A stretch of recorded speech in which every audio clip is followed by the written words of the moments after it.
नमस्कार दोस्तों, स्वागत है एक बार फिर से आपका सक्सेस क्लासेस में। तो आज जो जून माह का करंट अफेयर हम लोग क्वेश्चन से फॉर्मेट में डिस्कस कर रहे थे। तो आज देखो GS2 के टॉपिक में क्या आ रहा है हमारा, इंडिया ईयू रिलेशन विजन के मैगजीन में दिया गया था। तो आज हम इसको देखेंगे, इंडिया और यूरोपियन संघ जो है उसके संबंध के बारे में क्या चुनौतियां हैं, क्या अवसर है, उनके एक दूसरे के लिए कैसे महत्व रखते हैं, ये सब कुछ टॉपिक देखेंगे ताकि इंडिया ईयू पे अगर कोई भी क्वेश्चन आपका जीएस के लिए आता है तो आप इजीली जो कि उस पे जो कि अच्छे अच्छे पॉइंट्स लिख सके। तो ये हमारा टॉपिक है और ये हमारा सक्सेस क्लासेस चैनल है। आप इसको अभी तक सब्सक्राइब नहीं किया तो यहाँ नीचे सब्सक्राइब का बटन आ रहा होगा, सब्सक्राइब करके चैनल को साथ जुड़ जाइए। चलिए शुरू करते हैं। शुरू करने से पहले एक और इम्पोर्टेंट बात, हमारा पीटी से टेस्ट सीरीज प्रोग्राम स्टार्ट हो गया है। रुकिए मैं आपको दिखा देता हूँ। ये देख सकते हैं आप, पीटी टेस्ट सीरीज प्रोग्राम भी सक्सेस क्लासेस की तरफ से स्टार्ट हो गया है, जिसमें 27 टोटल टेस्ट कराए जाएंगे, 25 आपके जीएस के और 2 जो कि आपके सीसैट के टेस्ट कराए जाएंगे। बाकी डिटेल जानकारी के लिए मैं आपका इसका लिंक जो है कि आपको दे दूंगा वीडियो के डिस्क्रिप्शन में, वहां से इसको चेक कर लीजिएगा। चलिए चलते हैं अपने टॉपिक पे। एक बार मैप मैप में देख लेते हैं इंडिया और ईयू कहाँ पर है। अगर ये वर्ल्ड मैप देखेंगे तो ये हमारा प्यारा भारत है और यहाँ पे ये ईयू के देश है। तो इंडिया और ईयू की तरफ से एक ये रूट होता है, एक आपका ये रूट होता है जो काफ़ी लॉन्ग है, अब नहीं देते। एक यहाँ से ये एक रूट है, एक यहाँ से रूट है, बाकी रसिया से होके भी जो कि यहाँ पे मिडिल ईस्ट से भी रूट है। ये रोड रूट है, ये जो कि आपका वाटर रूट है, ये सब बाकी। तो इस तरह से इंडिया रिलेशन का कनेक्शन है। अब बाकी हम इसके बारे में समझेंगे और क्या इसमें चुनौतियाँ, क्या इंपॉर्टेंस है इसका, वो हम लोग देखेंगे। देखो मैंने नोट्स का ही कॉपी उठा कर रख दिया ताकि आपको नोट्स बनाने में भी ईजी हो, समझने में भी ईजी हो। थोड़ा सा जूम आउट कर लेते हैं, थोड़ा सा इंट्रो की तरफ से शुरू करते हैं। तो इंट्रो मैंने बहुत बेसिक रखा है, आप इसको चेंज भी कर सकते हैं। जैसे यहाँ पे बताया कि हाल ही में भारत और यूरोपियन संघ ने भारत ईयू व्यापार एवं निवेश समझौते के लिए कई दौरे, जो कि लास्ट 2 ईयर से कई सारे दौरे किए गए हैं। दोनों के जो कि विदेश मंत्री, प्रधानमंत्री आपस में, मतलब कि ये जो ईयू संघ है उसके जो हेड है, प्रतिनिधित्व है, वो और भारत के प्रधानमंत्री की कई सारे दौरे वगैरह हुए हैं। तो इस संदर्भ में जो कि काफ़ी ये आपका जो कि टॉपिक न्यूज़ में निकल के आता है। चलिए देखते हैं। थोड़ा-सा मैंने ये वर्ल्ड मैप बनाने की कोशिश की है, थोड़ा-सा रफ है, आप और बेटर बनाएँगे। लेकिन एक चीज़ ध्यान रखिए, मैंने मैप इसलिए बनाया था कि आपको भी ध्यान रहे कि इंडिया ईयू रिलेशन ऐसा कुछ आईआर का टॉपिक, आईआर का कोई भी टॉपिक आता है तो आपको मैप बनाना कंपल्सरी है। जैसे मैंने यहाँ पे देखो वर्ल्ड मैप एक बनाने की कोशिश की, ये देखो साउथ अमेरिका थोड़ा-सा बड़ा बन गया है, सदर्न अमेरिका, आप इसको ध्यान रखिएगा। तो ये पूरा एक वर्ल्ड मैप मैंने यहाँ पे दर्शाने की कोशिश की है, जहाँ पे इंडिया यहाँ पर है और यूरोप यहाँ पे, मैंने भारत और यूरोप लिख दिया है। ऐसे यहाँ से मैंने पॉइंट भी कर दिया इंडिया ईयू रिलेशन। तो इस तरह से मैंने एक वर्ल्ड मैप बनाने की कोशिश की, आप भी बनाओगे। सीधे आते हैं मुद्दे पे, जो हमारा टॉपिक है कि भारत ईयू का महत्व, दोनों एक दूसरे के लिए कैसे महत्वपूर्ण है। तो जैसे देखो यहाँ पे पहला पॉइंट निकल के आ रहा है कि आपका क्या, ब्लू इकोनॉमी। ब्लू इकोनॉमी देखेंगे तो इसमें काफी ज्यादा स्कोप है। हिंद प्रशांत महासागर क्षेत्र में, अटलांटिक महासागर क्षेत्र में, तो इंडिया और ईयू जो कि आपस में कोऑपरेट कर सकते हैं और इसका फायदा ले सकते हैं। दूसरा बताया जा रहा है कि देखो ब्रेग्जिट जब से हुआ है, ब्रेग्जिट जब से हुआ है तो ब्रेग्जिट व ईयू, चूंकि ब्रिटेन भारत के लिए ईयू का प्रवेश द्वार रहा है, परंतु ब्रेग्जिट के बाद से भारत के लिए ईयू जैसे बड़े अर्थव्यवस्था समूह का महत्व और बढ़ गया है। यानी कि पहले जब ब्रिटेन था ईयू के साथ जुड़ा था, अब तो चूंकि ब्रेग्जिट हो गया तो ब्रिटेन बाहर हो गया। तो जब पहले ब्रिटेन था तब ब्रिटेन के जरिए भारत आसानी से जो कि ईयू से अपने रिलेशन बनाए रखा था। लेकिन जब ब्रिटेन बाहर हो गया तो अब ईयू जैसे बड़ा अर्थव्यवस्था, इकोनॉमिक जो या फिर कह लो बड़े मार्केट की जरूरत भारत को हो गई है। तो भारत के लिए ईयू का महत्व काफी बढ़ गया है। इससे और देखो नेक्स्ट बताया जा रहा है कि जलवायु परिवर्तन में दोनों देश एक दूसरे के साथ कोऑपरेट कर सकते हैं। कैसे, देखो यहाँ बताया कि ईयू और भारत विश्व के हरित गृह उत्सर्जक यानी ग्रीन हाउस गैस है उसमें क्रमशः तीसरे और चौथे बड़े देश, यानी कि सबसे ज्यादा जो कि विश्व में ग्रीन हाउस गैस इमिशन होता है तो उसमें ईयू के जितने देश से मिला के थर्ड रैंक पे आते हैं और भारत जो कि उसी के जस्ट बाद फोर्थ रैंक पे आता है डिस्कशन पे, सॉरी एमिशन पे। तो इसलिए जो दोनों देश जो कि अगर आपस में मिलकर कोऑपरेट करेंगे जलवायु परिवर्तन पे, जैसे नेट जीरो इमिशन का टारगेट रखा गया है 2050 तक, अब भारत ने इसको 2070 तक रखा है। तो इस तरह से जो कि दोनों अगर आपस में कोऑपरेट करेंगे तो ये लक्ष्य भी इजीली प्राप्त कर सकेंगे, जो कि काफी महत्वपूर्ण है। अब इसी के बाद देखो जो मेन आता है आपका इकोनॉमिक्स रूप से जो कि एक दूसरे को प्रति संतुलित करने में, तो यहाँ बताया जाए कि चीन को प्रति संतुलित करने में। ठीक है, क्यों? क्योंकि देखो कोविड के बाद चीन पर निर्भरता, अब ईयू के देश भी नहीं चाहते कि हमारी चीन पर निर्भरता हो और भारत भी नहीं चाहता कि मेरी जो कि चीन पर निर्भरता हो। तो ये चीन को प्रति संतुलित करने के लिए जो कि दोनों देश एक दूसरे से कोऑपरेट करेंगे तो काफी महत्व है। इकोनॉमिक रूप से भी देखें तो दोनों देश काफी जो कि अच्छे परफॉर्म कर रहे हैं। जैसे हम बताया जाए कि वैश्विक उथल पुथल के बावजूद भारत ईयू के व्यापार में वर्ष 2021-22 में देखेंगे तो 43% की वार्षिक वृद्धि देखी गई। अब ये 43% वृद्धि से मतलब कितना है, $116 बिलियन का ईयू और भारत का व्यापार हुआ है। तो इस तरह से हम देख सकते हैं, अभी देखो बहुत सारी जैसे रूस यूक्रेन वार था, चाइना यूएस से ट्रेड वार, तो इस तरह की चीजें चल रही थी। उसके बावजूद जो भारत और ईयू का जो कि व्यापार है उसमें देखो 43% की वृद्धि हुई है 2021-22 में। तो इंपॉर्टेंट डेटा है। इस तरह से मतलब कि दोनों के लिए इकोनॉमी, दोनों जो कि इकोनॉमी के लिए कितने एक दूसरे से कोऑपरेट कर सकते हैं, कितने महत्वपूर्ण है, वो यहाँ पे दर्शाया जा रहा है। फिर वही आपका ब्लू इकोनॉमी का इंडो पैसिफिक क्षेत्र की बात की जा रही है। मतलब सुरक्षा के क्षेत्र से भी बात किया जा रहा है और इकोनॉमी के क्षेत्र से भी। सुरक्षा के क्षेत्र से मतलब चाइना को काउंटर करने के लिए, और आपका थोड़ा सा यहाँ पे कनेक्टिविटी, सुरक्षा, आप देख सकते हैं इन्वेस्टमेंट वगैरह, इंफ्रास्ट्रक्चर वगैरह बिल्डअप करने के लिए, जो कि दोनों जो कि काफी अच्छे से जो कि यहाँ पे एक साथ आगे आ सकते हैं। तो ये हमने कुछ जो कि महत्व देखे। आगे और भी हम लोग इसके कुछ महत्व देख लेते हैं। जैसे देखिए नेक्स्ट में अभी और महत्व में कुछ पॉइंट है। कनेक्टिविटी की बात की जाए, चीन के बीआरआई प्रोजेक्ट को प्रति संतुलन करने में साझा हित है। यानी कि देखो जो चीन देखो बीआरआई प्रोजेक्ट के तहत पूरे वर्ल्ड को कनेक्ट कर रहा है, इकोनॉमिक रूप से एकीकरण कर रहा है। तो जो कि ईयू और भारत जो कि मिलकर जो कि इसका कुछ न कुछ प्रति जवाब निकाल सकते हैं, जो कि दोनों के हित में होगा। क्योंकि आपका ईयू भी नहीं चाहता कि चीन का जो बीआरआई प्रोजेक्ट वो ईयू में आए, और ईयू के कंट्री जो कि उससे इन्वेस्टमेंट ले, जिससे कि चीन पर निर्भरता हमारी और बढ़ जाए। तो इस वजह से आप देख सकते हो, तो काउंटर चीन को करने के लिए काफी इंपॉर्टेंट पॉइंट है। फिर नेक्स्ट बोला जाएगा मुक्त व्यापार नीति, यानी दोनों देश की जो व्यापार नीति, अभी तक फ्री ट्रेड एग्रीमेंट साइन नहीं हुआ है। मैं दोनों देश गलत बोल रहा हूँ, ईयू में कई सारे देश हैं। तो ईयू, यूरोपियन संघ और भारत के बीच में मुक्त व्यापार नीति अभी तक जो उस पर बातचीत चल रही है, पर अभी ऐसा कुछ हुआ नहीं है, फाइनलाइज नहीं हुआ है। तो दोनों के अर्थव्यवस्था को गति देने में ये जो कि सहयोग करेगा फ्री ट्रेड एग्रीमेंट, तो ऐसा कुछ हम प्रोविजन कर सकते हैं। और क्या महत्व है तकनीकी क्षेत्र में, देखेंगे तो काफी महत्व है। ईयू काफी आगे है, भारत के लिए काफी जो कि स्कोप है ईयू से। तो बोला जाए कि वही भारत का जो जनसंख्यिकी लाभांश है वो ईयू के लिए मानव संसाधन की उपलब्धता करा सकता है।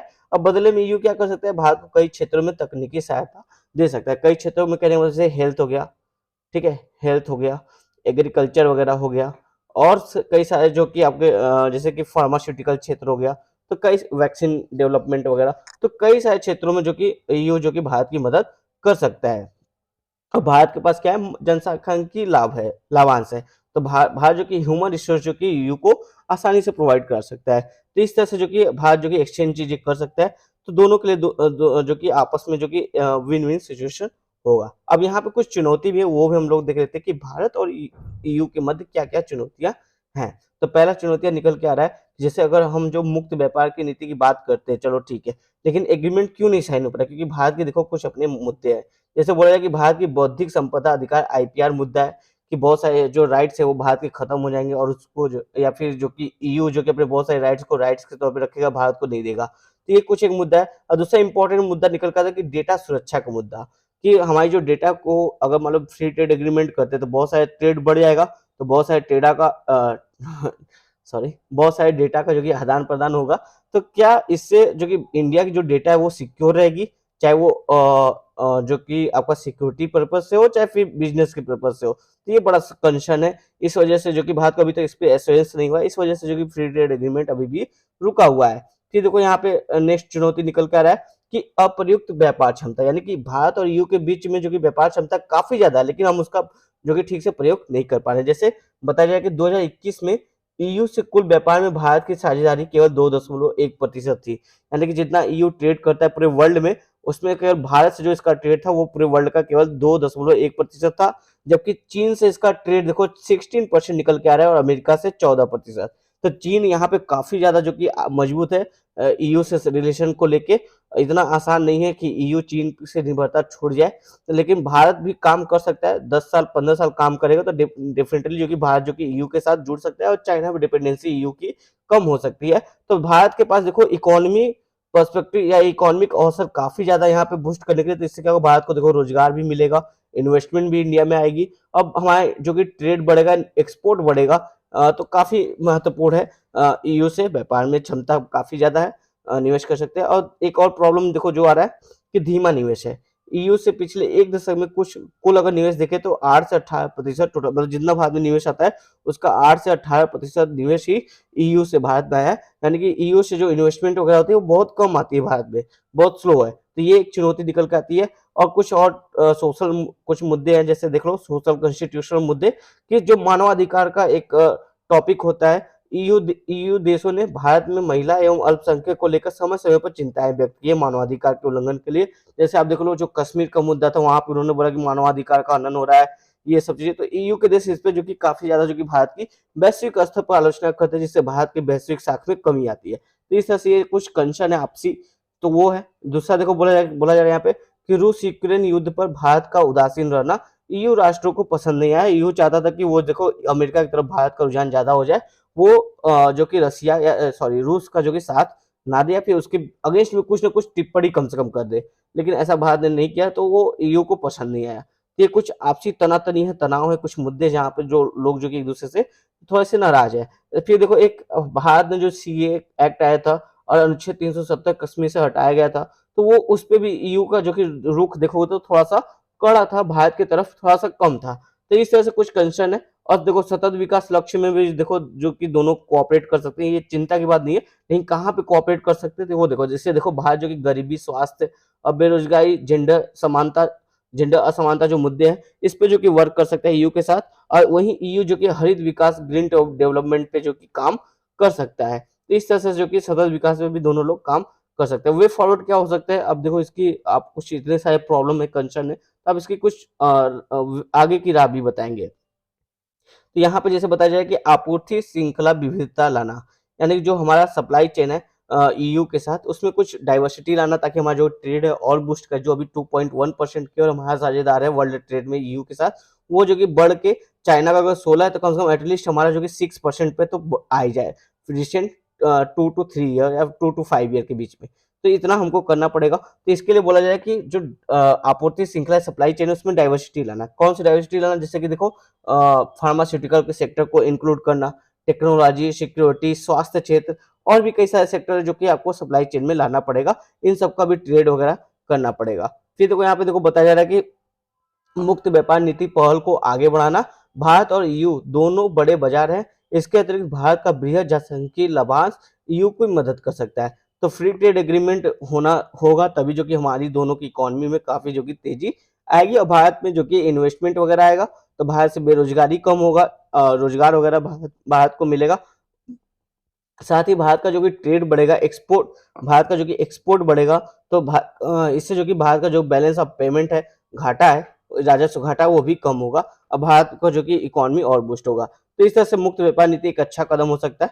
फिर देखो यहाँ पे बोला जा रहा है कि राजनीतिक दृढ़ता क्या बोला जा रहा है इसमें, ईयू के उच्च प्रतिनिधियों व भारत के विदेश सुरक्षा मंत्रालय 2+2 डायलॉग समय समय पर नियमित रूप से करते रहे। यानी कि जो ईयू का कौन सा सुरक्षा है, नाटो है, ठीक है और जो इसके मतलब कि कुछ उच्च हाई लेवल से भारत का विदेश मंत्री होगा, उनके कुछ हाई लेवल के फॉरेन जो डिपार्टमेंट है देखते हैं, वो दोनों मिलकर जो कि हमेशा जो कि कुछ ना कुछ डायलॉग वगैरह करते रहे, जिससे जो कि राजनीतिक रूप से दोनों के संबंध जो कि काफी मजबूत होते रहे। फिर देखो बोला जाए कि पार्टनर देशों के साथ त्रिपक्षीय सहयोग, ये तो काफी इंपॉर्टेंट पॉइंट और अच्छा पॉइंट मुझे लगा। आप इसको किसी भी आईआर के टॉपिक से रिलेट कर सकते हो।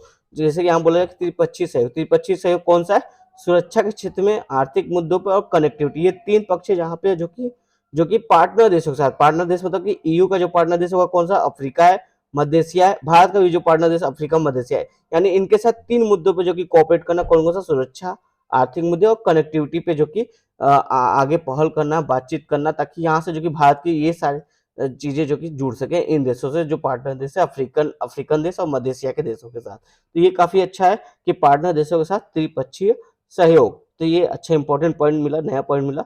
आप आईआर के किसी भी और टॉपिक से इसको रिलेट भी कर सकते हो, वहां पे लिख सकते हो। फिर नेक्स्ट बोला जाए कि जलवायु परिवर्तन के संदर्भ में जो कि भारत और EU net zero carbon emission पे काम कर सकते हैं एक साथ। और इससे देखो जलवायु परिवर्तन का जो ग्रीन हाउस गैस का एमिशन वाला कंसर्न है, वो उस पर देखो भारत जो कि वैश्विक रूप से जो कि निखर के आएगा, वो सामने आएगा लोगों के वैश्विक देशों के समक्ष कि हाँ हमने जो कि इस पे काफी अच्छा काम किया है और इस प्रॉब्लम को काफी अच्छे से जो कि टैकल किया है। तो आज के टॉपिक में इतना ही। ये हमारा चैनल है, आप इसको सब्सक्राइब करके चैनल के साथ जुड़ जाइए। हाँ, और जो टेस्ट सीरीज प्रोग्राम उसका लिंक आपको नीचे दे दिया जाएगा, आप उसको देख लीजिएगा। और जल्द से जल्द उसको भी ज्वाइन कर लीजिएगा। धन्यवाद दोस्तों।